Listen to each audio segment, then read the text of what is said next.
brought to you by Infinix.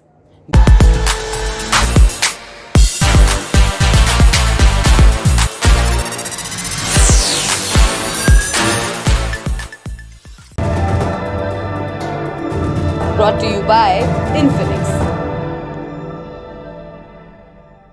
देखो वो आ गया और आते ही उसने मारा है डायलॉग, जिसके अपने घर में पेट्रोल रखा हो वो दूसरों के घर में आग नहीं लगाते।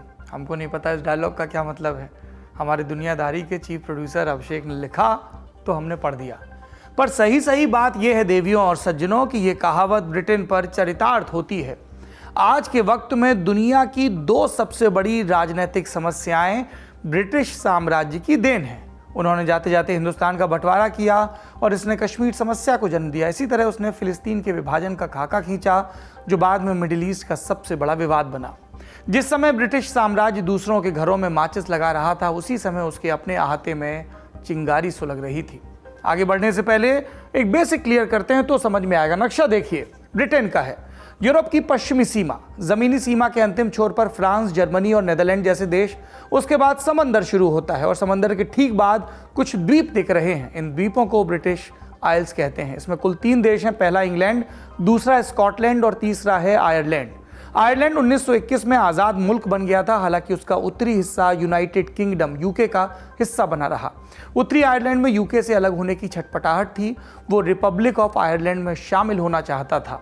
1960 के दशक में चिंगारी भड़की, 3 दशक तक सिविल वॉर चला, हजारों लोग मारे गए। इस काल को इतिहास में द ट्रबल्स के नाम से जाना जाता है। सारे विवाद की जड़ में यूके से अलग होने की मंशा थी। और यूके क्या है? पूरा नाम United kingdom of great Britain and northern Ireland. ये 4 प्रांतों से मिलकर बना देश है, इंग्लैंड, वेल्स, नॉर्दर्न आयरलैंड और स्कॉटलैंड। अब आपको एक कंफ्यूजन हो रहा होगा। आप कहेंगे कि पहले बताया कि स्कॉटलैंड एक देश है, फिर बताया कि ये यूके नाम के दूसरे देश का हिस्सा है। ऐसा कैसे? आज के शो में इसी पहलू पर विस्तार से बात करेंगे, क्योंकि पाकिस्तानी मूल का एक शख्स हमजा यूसुफ स्कॉटलैंड का फर्स्ट मिनिस्टर बन गया है। फर्स्ट मिनिस्टर मतलब समझिए देश का प्रधानमंत्री। प्रधानमंत्री बनने के बाद अपने पहले भाषण में यूसुफ ने कहा कि उसका सबसे ज्यादा जोर स्कॉटलैंड की आज़ादी पर होगा। तो आज हम जानेंगे, अगर स्कॉटलैंड एक देश है तो उसे आज़ादी क्यों चाहिए, हमजा यूसुफ की पूरी कहानी क्या है और उनके प्रधानमंत्री बनने से स्कॉटलैंड का भविष्य कैसे बदल सकता है। नमस्कार, मेरा नाम सौरभ द्विवेदी है और ये लल्लन टॉप का अंतर्राष्ट्रीय प्रसंगों से जुड़ा रोजाना का कार्यक्रम है दुनियादारी, जिसमें आज कहानी स्कॉटलैंड की। सबसे पहले समझते हैं इतिहास, ताकि आज का संदर्भ साफ साफ पता चल सके। स्कॉटलैंड इंग्लैंड के उत्तर में बसा है। इस इलाके में बाहरी दखल का पहला रिकॉर्ड 1ली शताब्दी ईसा पूर्व का है। 55 और 54 ईसा पूर्व में रोमन जनरल जूलियस सीजर ने 2 बार इस इलाके में अपनी सेना भेजी, लेकिन वो कभी पूरे ब्रिटेन पर कब्जा नहीं कर पाया। 43 ईस्वी में रोम का नियंत्रण इंग्लैंड के दक्षिणी हिस्से तक था। फिर 79 ईस्वी में बर्तानिया में मौजूद रोमन गवर्नर एग्रीकोला ने अपनी एक टीम स्कॉटलैंड की तरफ रवाना की। कहा कि देख कर आओ वहाँ के हालात कैसे हैं, वहाँ शासन चलाना कितना फायदेमंद है। टीम ने लौटकर जवाब दिया, हमारे लिए मैदान खुला है। सेलेडोनियन कबीले हैं, लेकिन वो हमारा मुकाबला नहीं कर पाएंगे। इतना सुनते ही रोमन जनरल एग्रीकोला ने कूच का आदेश दे दिया, पर मैदान इतना भी खुला नहीं था। सेलेडोनियन कबीले ने भरपूर जंग लड़ी। एक रात गुरिल्ला हमले में उन्होंने रोमन आर्मी की पूरी डिवीजन को साफ कर दिया और तब एग्रीकोला ने खुद मैदान में जाने का फैसला किया। इस बार कबीले सामने से लड़ने आए और ये उनकी भूल थी। रोमन आर्मी ने सेलेडोनियन कबीले को बुरी तरह हरा दिया। भागते कबीले के लोगों ने अपनी पत्नियों और बच्चों की हत्या कर दी और घरों में आग लगा दी। रोमन इतिहासकार टेस्टस ने लिखा है, पहाड़ियां वीरान हो चुकी थी, घरों से उठता धुआं दूर से दिखाई पड़ता था। हमारे सैनिकों को एक भी जिंदा शख्स नहीं मिला था। रोमन्स को निर्णायक जीत मिल गई थी, पर वो इसे बहुत दिनों तक बरकरार नहीं रख पाए और ना ही उत्तर की तरफ आगे बढ़ सके। एग्रीकोला को रोम के राजा ने वापस बुला लिया। स्कॉटलैंड के जितने इलाके पर रोम का नियंत्रण था, वहां पर कबीलों ने हमला जारी रखा। रोमन्स को नुकसान उठाना पड़ा और आखिरकार 212 ईस्वी में उन्हें स्कॉटलैंड छोड़कर निकलना पड़ा। रोम के बाद अगला बड़ा बाहरी दखल वाइकिंग्स का था। वाइकिंग्स डेनमार्क, स्वीडन, नॉर्वे के इलाके में रहने वाले घुमंतू लड़ाके, समंदर के किनारे काफिले में चलते लूटपाट और हिंसा के लिए कुख्यात। 8वीं से 11वीं सदी तक उनका अभियान पूरे यूरोप में चला और इसका असर आज के यूरोप पर भी दिखता है। वाइकिंग्स की कहानी कभी विस्तार से सुनाएंगे और वैसे भी आपको OTT प्लेटफॉर्म्स पर खूब सारी सीरीज नज़र आती हैं, लेकिन फिलहाल हम स्कॉटलैंड पर लौटते हैं। वाइकिंग्स स्कॉटलैंड में भी आए। अभियान क्रूर था उनका, कबीलों ने मुकाबला किया पर वो आपस में बिखरे थे और उनके बचे रहने के लिए आपस में उनका मिलना ज़रूरी था कबीलों का। और ये काम किसने किया? केनेथ मैकाल्पिन ने। उन्होंने बिखरे कबीलों को एकजुट किया और 843 ईस्वी में किंगडम ऑफ स्कॉटलैंड की स्थापना की। वो स्कॉटिश किंगडम के पहले राजा बने। वाइकिंग्स की समस्या बीत चुकी थी। स्कॉटलैंड अपने दम पर आगे बढ़ रहा था, लेकिन पड़ोसी इंग्लैंड की नज़र खराब होने लगी थी। वो उन्हें अपना हिस्सा बनाने की फिराक में था। 1296 ईस्वी में इंग्लैंड के राजा एडवर्ड प्रथम ने स्कॉटलैंड पर कब्जा कर लिया और कुछ ही वक्त में पूरे स्कॉटलैंड में विद्रोह हो गया। इसका नेतृत्व विलियम वॉलेस नाम का एक कप्तान कर रहा था। वॉलेस की बहादुरी के किस्से सुनकर लोग उसके साथ जुड़ने लगे। शुरुआती सफलता के बाद वॉलेस की सेना ने इंग्लैंड में घुसकर हमला शुरू कर दिया और इसके जवाब में इंग्लैंड और बड़ी सेना के साथ आया। स्कॉटलैंड के पास अब उनका सामना करने लायक संसाधन नहीं थे। विलियम वॉलेस मदद मांगने के लिए फ्रांस गया। वापस लौटा तो पता चला उसके साथियों ने अंग्रेजों से समझौता कर लिया। इंग्लैंड ने वॉलेस को जिंदा या मुर्दा पकड़ने पर भारी इनाम भी घोषित कर दिया और अगस्त 1305 में उसे ग्लासगो में गिरफ्तार भी कर लिया गया। वॉलेस पर राजद्रोह का मुकदमा चला। उसने इंग्लैंड के सामने सर झुकाने से इनकार कर दिया और तब 23 अगस्त 1305 को वॉलेस को फांसी पर चढ़ा दिया गया और इसके बाद उसके सर को लंदन ब्रिज पर टांग दिया गया, जबकि शरीर के बाकी हिस्सों की अलग अलग शहरों में प्रदर्शनी आयोजित की गई। वॉलेस को स्कॉटलैंड में हीरो का दर्जा आज भी मिला है। 2014 में स्कॉटलैंड में जब ब्रिटेन से अलग होने को लेकर जनमत संग्रह हुए, तब आज़ादी के समर्थक विलियम वॉलेस की तरह ड्रेस पहनकर प्रचार कर रहे थे और इरादा यह था कि लोग आज़ादी का मतलब और उसका संदर्भ इतिहास समझें और अपने नायक से, सदियों पुराने नायक से प्रेरणा लें। हालांकि जब जनमत संग्रह का नतीजा आया तब बहुमत ने ब्रिटेन के साथ बने रहने का फैसला किया था। अगर आपको विलियम वॉलेस के बारे में विस्तार से जानना हो तो आप ब्रेवहार्ट फिल्म भी देख सकते हैं। खैर, वॉलेस के बाद रॉबर्ट ब्रूस आगे आया। उसने भी स्कॉटलैंड को आज़ाद रखने की कोशिश की। इंग्लैंड मान गया था, लेकिन ब्रूस की मौत के बाद उसने फिर से पकड़ मजबूत की और इसके बाद आज़ादी को लेकर लंबा संघर्ष चला। 1337 में इंग्लैंड और फ्रांस के बीच युद्ध हुआ। ये युद्ध 116 बरस चला। इसको 100 ईयर्स वॉर कहा जाता है और इस युद्ध के चलते इंग्लैंड का फोकस स्कॉटलैंड से हट गया।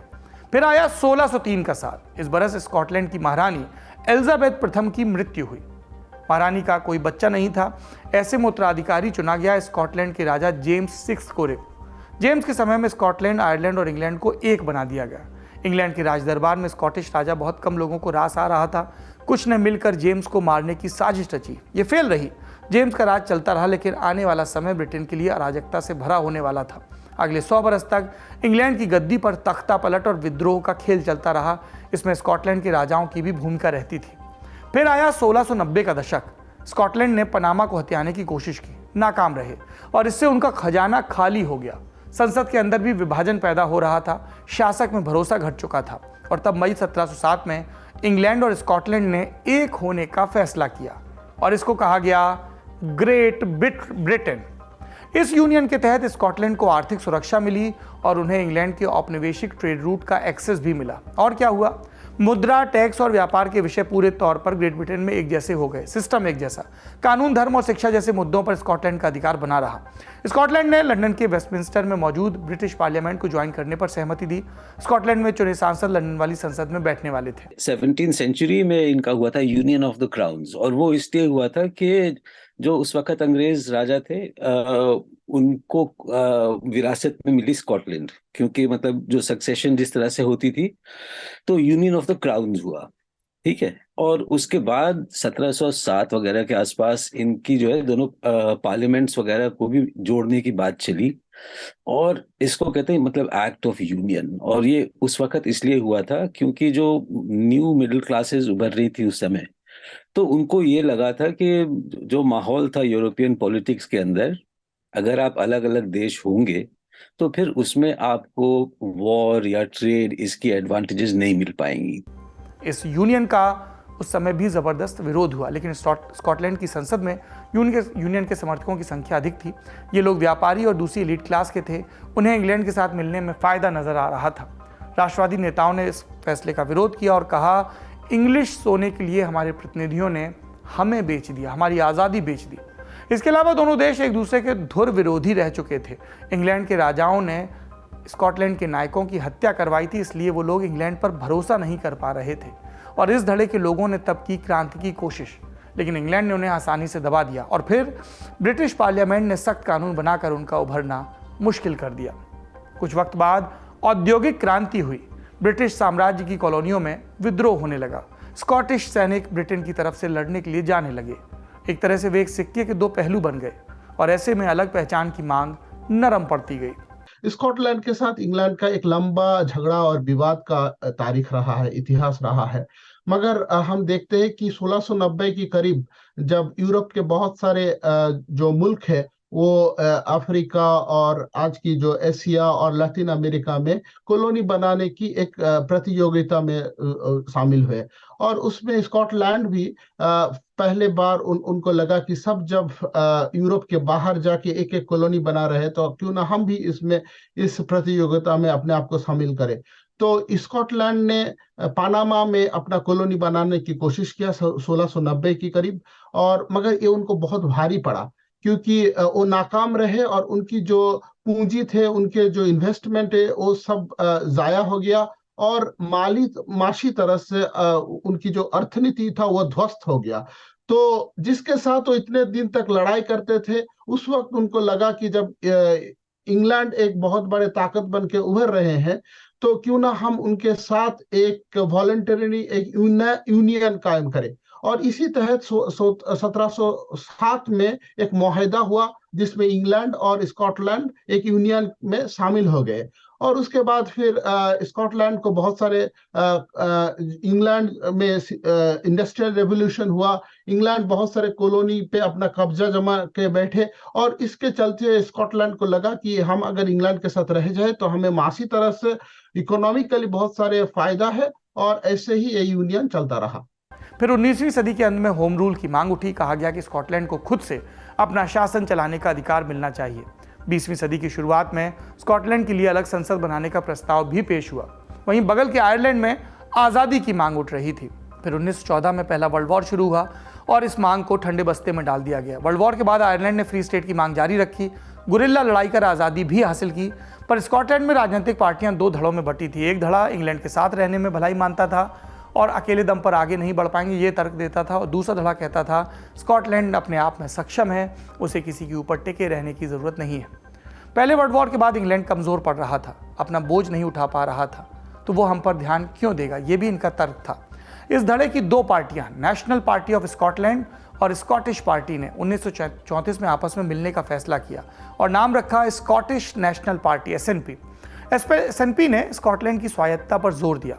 शुरुआती दौर में उन्हें बहुत कम समर्थन मिला, लेकिन कुछ दशक बाद 1970 में स्कॉटलैंड के किनारे पर जब कच्चे तेल का बड़ा भंडार मिला तो एक नया अभियान शुरू हो गया। लोगों का मन बदलने लगा, वे SNP की मांगों से जुड़ने लगे, उनके सांसदों की संख्या बढ़ने लगी। नॉर्दर्न सी में जब तेल मिला, जब ऑयल डिस्कवर हुआ, गैस डिस्कवर हुआ, तो इसी वक्त एक टेंशन भी शुरू हुआ वेस्टमिनिस्टर लंदन के साथ स्कॉटलैंड का, कि स्कॉटलैंड का कहना था कि ये हमारे तेल है, ये गैस सारे हमारे हैं, इसको सब ले जा रहे हैं इंग्लैंड के लोग लंदन की डेवलपमेंट के लिए, इंग्लैंड की डेवलपमेंट के लिए ज्यादा इसको इस तेल और गैस को बेच के ये लोग अपना मुनाफा और अपना जो समृद्धि है वो सब कर रहे हैं। और उसके बाद फिर 80 की दशक में आप जानते हैं कि मार्गरेट थैचर भी आए, उनकी इकोनॉमिक पॉलिसियों के कारण वो उतने पॉपुलर नहीं थे, हालांकि बहुत ही विवादास्पद एक चरित्र रहा है और उनकी जनप्रियता, उनकी जो पॉपुलैरिटी वो स्कॉटलैंड में बहुत ही कम रहा है। तो इसी दौरान स्कॉटिश नेशनलिस्ट पार्टी एक Scottish nationalism, mainly economic nationalism, की हमें हमारी जो तेल है, गैस है, इस पे हमारा कब्जा रहे, ताकि ना कि इंग्लैंड इसको ले जाए लंदन में और इसको अपने जो भौगोलिक एरिया है उसकी समृद्धि के लिए इसको खर्च किया जाए। और फिर 1997 का बरस आया। स्कॉटलैंड में सत्ता के हस्तांतरण को लेकर जनमत संग्रह हुआ और इसमें मांग रखी गई कि स्कॉटलैंड के लिए अलग संसद बनाई जाए और कुछ मुद्दों पर फैसला लेने का अधिकार स्थानीय लोगों को मिले। जनमत संग्रह सफल रहा। मई 1999 में एडिनबरा में इस संसद की पहली बैठक हुई। इस संसद को कुछ मुद्दों पर कानून बनाने का हक मिला, जिसमें कृषि, शिक्षा, हेल्थ और पर्यावरण जैसे विषय थे, जबकि इमिग्रेशन, फॉरेन पॉलिसी, डिफेंस और रोजगार पर कानून बनाने का हक ब्रिटिश संसद के पास बरकरार रहा। जिस जगह मैं बैठा हूं उस देश को कहते हैं यूनाइटेड किंगडम, यूके। एक ज़माने में ग्रेट ब्रिटेन कहते थे, ब्रिटेन, इनमें थोड़ा थोड़ा सा फ़र्क है, लेकिन यूनाइटेड किंगडम जिस देश को कहते हैं यानी कि यूके, उसमें देखिए इंग्लैंड आता है जो कि सबसे बड़ा कंट्री है। ये कंट्रीज़ हैं, देश हैं अपने आप में और इंग्लैंड के बाद में स्कॉटलैंड आता है, वेल्स आता है और नॉर्दर्न आयरलैंड आता है। तो ये मिला के यूनाइटेड किंगडम कहलाते हैं। और इन देशों में यानी कि ये कंट्रीज कहलाते हैं, एक डिवोल्यूशन का सिस्टम हो गया है, मतलब ये कि सत्ता का हस्तांतरण हो गया है वहाँ पे जो असेंबलीज हैं उनके माध्यम से। तो मतलब ये हुआ कि जैसे स्कॉटलैंड है, अब स्कॉटलैंड की आबादी तकरीबन 5 मिलियन के आसपास है, यानी कि 50 लाख वहाँ की आबादी है, और यूके की पूरी आबादी है 67 मिलियन के आसपास, यानी कि 67 मिलियन। तो ये तो हो गया स्कॉटलैंड। अब स्कॉटलैंड में डिवोल्यूशन हो चुका है सत्ता का, पावर का, तो उसमें यह है कि उनकी अपनी एक अलग पार्लियामेंट है और ये पार्लियामेंट 1999 से काम कर रही है। देखिए, डेवोल्यूशन में अल्टीमेट अथॉरिटी जो है वो वेस्टमिंस्टर पार्लियामेंट का ही होता है, ठीक है। तो यूनाइटेड किंगडम का जो पार्लियामेंट है, क्योंकि इसमें जो सदस्य होते हैं वो स्कॉटलैंड से भी चुन के आते हैं, नॉर्दर्न आयरलैंड से भी आते हैं, वेल्स से भी आते हैं, और इसके अलावा आपकी रीजनल असेंबलीज हैं, जैसे कि आपका स्कॉटलैंड में जिसको हॉलीरूड कहते हैं, या फिर नॉर्दर्न आयरलैंड के अपनी असेंबली है, वेल्स का अपना असेंबली है। तो आप एक तरीके से देखें, जैसे हमारे यहाँ हिंदुस्तान में सेंट्रल गवर्नमेंट और स्टेट गवर्नमेंट है, तो हम उसको फेडरलिज्म कहते हैं, और हमारी तरफ 2 लिस्टें बनी हुई हैं, है ना, यूनियन लिस्ट और आपका स्टेट लिस्ट, और एक कॉन्करेंट लिस्ट होता है बीच में, जिसमें वो सब्जेक्ट्स आती हैं जिसपे कि सेंट्रल और स्टेट गवर्नमेंट दोनों लेजिस्लेट करती है, मगर सेंट्रल गवर्नमेंट का पलड़ा उसमें भारी होता है। लेकिन इसके अलावा कुछ सब्जेक्ट्स होती हैं वो बिल्कुल स्टेट लिस्ट में होती हैं, और कुछ अलग होती हैं जो कि सेंट्रल लिस्ट में होती हैं। तो डेवोल्यूशन में ऐसा नहीं है। डेवोल्यूशन में ये है कि आपको और से और ज्यादा से ज्यादा डिसीजन मेकिंग पावर्स मिलेंगी, मगर हर एक मसले पे सेंट्रल गवर्नमेंट का जो है, जैसे कि आप देख लें अभी जेंडर रिकग्निशन एक्ट, वो ट्रांस इशू को लेकर के जो चल रहा है, तो उसमें स्कॉटलैंड की सरकार और वेस्टमिंस्टर मतलब यूके की सरकार और पार्लियामेंट में जो है फर्क है, और इस पे ब्रिटिश गवर्नमेंट का जो ये है policy, that is more important then Scotland की पॉलिसी। और उसको मतलब उसके ऊपर उसका ये एक क्या आप उसको कहते हैं, उसके ऊपर ये है सॉवरेनिटी आप कह लीजिए, डिफेंस का मामला हो, ठीक है, या फिर फॉरेन पॉलिसी हो, ये सारी चीजें जो हैं वो ऑब्वियसली सेंट्रल गवर्नमेंट की ही पॉलिसी से होगा। और इसमें आप स्कॉटलैंड वगैरह का जितना भी पॉलिसी मेकिंग डोमेन है, that has to be below that of the UK government. तो फॉर एग्जांपल, जैसे कि मैंने आपसे कहा ना कि ब्रेग्जिट के लिए यूके वाइड अगर आप वोट देखें तो वो प्रो ब्रेग्जिट था, मगर स्कॉटलैंड में देखें तो ओवरवेलमिंगली एंटी ब्रेग्जिट था।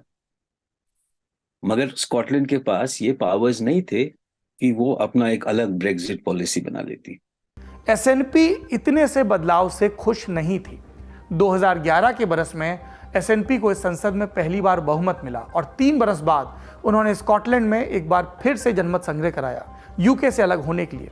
45% जनता ने कहा हाँ, पर 55% ने कहा नहीं, यानी जनमत संग्रह फेल हो गया। स्कॉटलैंड यूके का हिस्सा बना रहा, पर यूके से अलग होने की वजह लगातार बढ़ती रही और अभी भी बढ़ रही है। मतलब 2016 में यूके ने यूरोपियन यूनियन से अलग होने के लिए जनमत संग्रह कराया था। इसमें स्कॉटलैंड के 62% वोटर्स ने ईयू में बने रहने के लिए वोट किया था। वो ब्रेग्जिट नहीं चाहते थे, पर ओवरऑल 52% लोगों ने ईयू छोड़ने का फैसला किया था, जिसके चलते उन्हें मन मारकर आखिरी फैसला मानना पड़ा।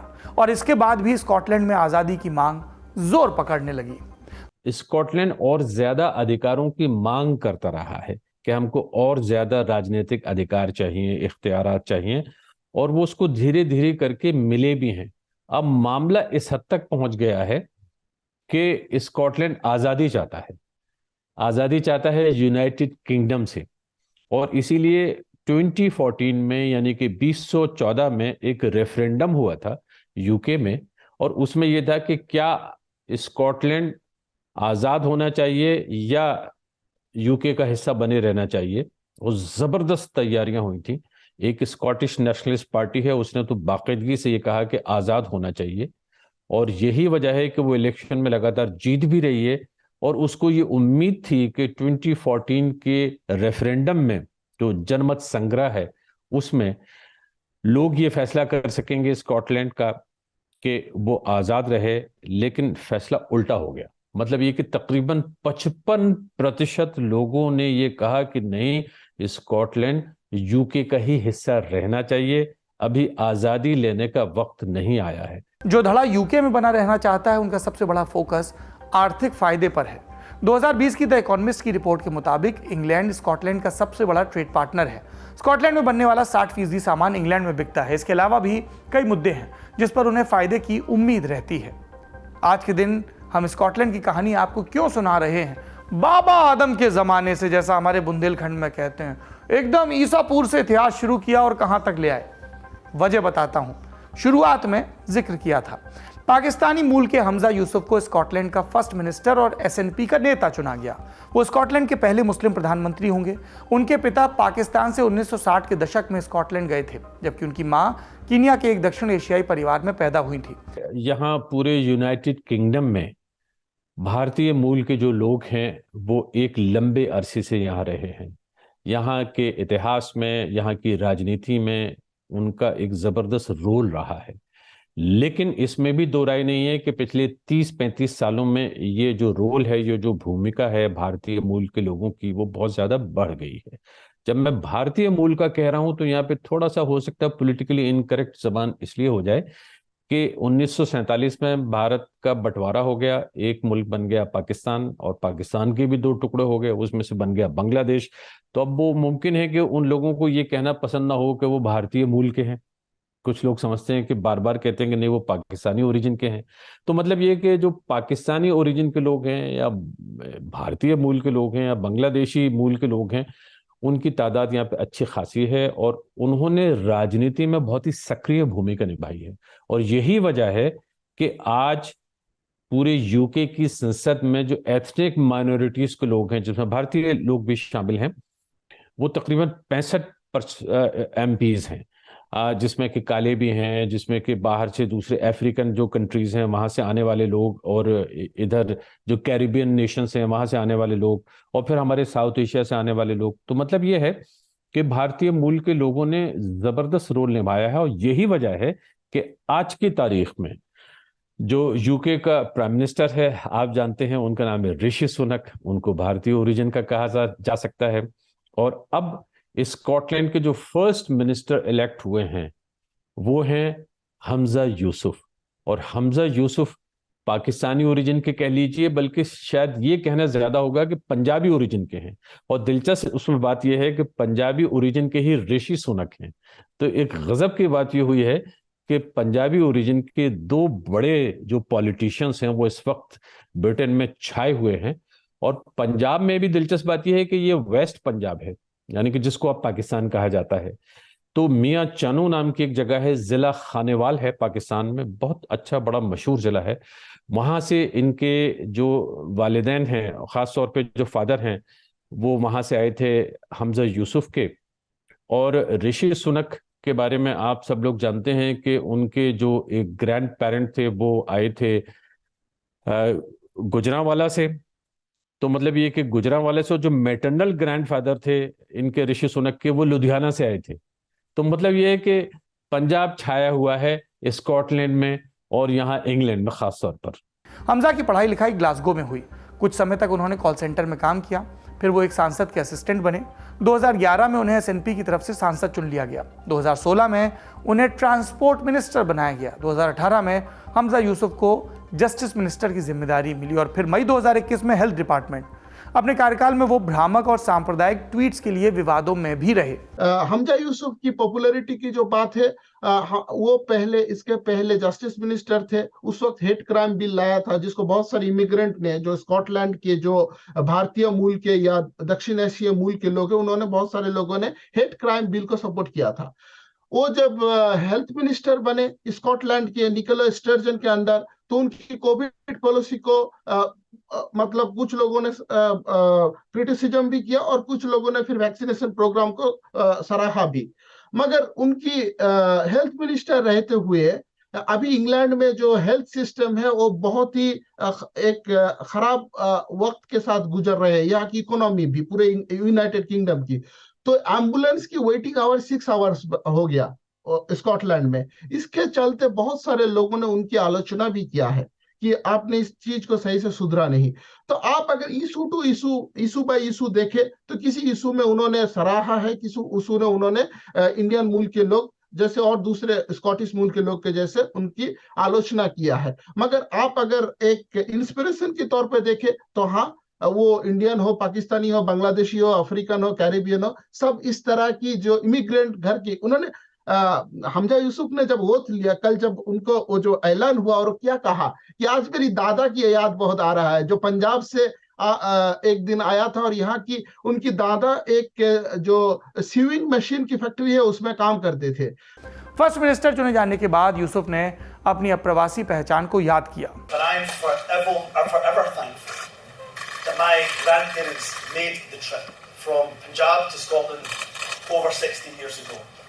As immigrants to this country who knew barely a word of English, they could not have imagined in their wildest dreams that their grandson would one day be on the cusp of being the next First Minister of Scotland.